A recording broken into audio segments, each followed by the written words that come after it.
I'd like to introduce you all to Stillman.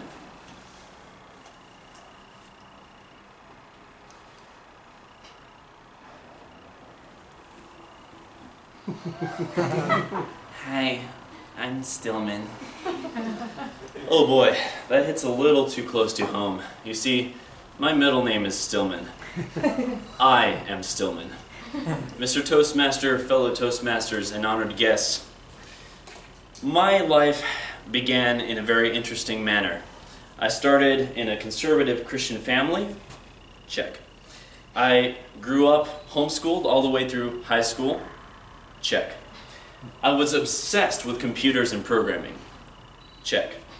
And I learned how to smile when I Googled, "Help, girls run away from me when I smile." And I read this really helpful article on how to smile like a regular Homo sapien.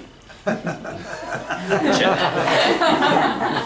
There are probably one or two things in your life that you want to hide from certain people because you're afraid of what they may think. That's cute. Did you even see Stillman? This little version of me haunted me all the way through college as I started to meet normal people. You see, by the time I got to college, I was obviously a great conversationalist because I had all this practice talking to my mom and my siblings. Conversations would always go so smoothly until they asked that question. You know, the dreaded, "So where'd you go to school?" When I tell people that I was homeschooled, it's like I just told them that my parents raised me in an insane asylum. Now, to be fair, it was pretty insane, but it didn't affect me. Come on, homeschooling isn't that weird. I only know a few homeschooling families that killed their couch to make clothing for their children. It's actually better to tell people that you're homeless than you're homeschooled, because then they might give you some money and leave you alone, which is what you wanted anyway. Stepping back for a second, I'm really glad I was homeschooled. There are actually really great benefits to it. In fact, homeschoolers get 15 to 30 percentile points above public schoolers on standardized tests. Nerds. And in my experience, a lot of homeschooling was a lot harder than college. In fact, that was probably because my mom was tired after homeschooling 4 kids before me, and in the last 2 years, she pretty much just handed me the books and said, "You're on your own, buddy." But homeschooling wasn't enough for me. You see, I wanted to double down on these stereotypes. So I was also super obsessed with computers and programming. Look, I'm not saying there's anything wrong with being a computer nerd. All I'm saying is, Bill Gates isn't famous for his looks. I've changed a lot in the past decade, but what I can't change is my past and what lies inside of me, the person who I really am. And I spent a lot of energy trying to do just that. I tried to change myself to be liked by others. In the words of Virginia Woolf, the eyes of others are our prisons, and their thoughts are cages. But slowly, I've come to an incredible, profound, even deep conclusion. Nobody gives a crud. Excuse my homeschool. You see, no one has ever ridiculed me for being homeschooled. They just are wondering how it works. They ask me questions about it. No one has ever told me to get off the computer and go get a life, besides my mom. These are things that I pretty much just made up in my own head and are not real.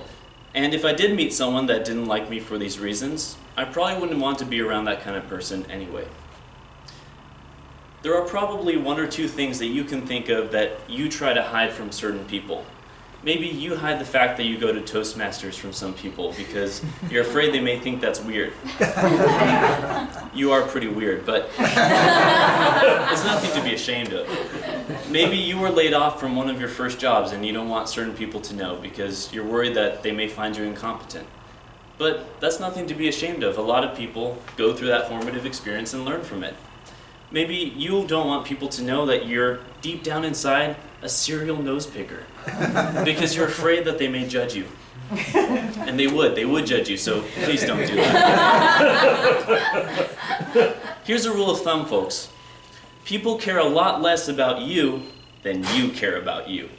Which to some of us is extremely comforting news because that means we're free to live our lives the way we choose. Now, up to this point, I've given you a pretty positive and uplifting message. I basically said, Go on, my sweet summer child, be as you want to be. But you're not quite off the hook. You see, this obsession with what others think of us actually comes from self-centeredness. That attribute that we assign to high school jocks and mean girls actually resides here in this room today at varying degrees. Remember little Stillman? Sometimes I wish I was like him again, because little Stillman was just living his life innocently. He was pursuing his hobbies, his dreams. He didn't care what other people thought about those things. But me, sometimes I'm so obsessed with what other people think of me that I can't get out of my own shell and care about other people. Friends, it is time to stop caring about what other people think and start caring about what other people need. And only then will we be able to escape our negative thoughts. Only then will we be able to embrace the fact that we're all secretly nose pickers. And only then can you unleash your inner Stillman. Thank you.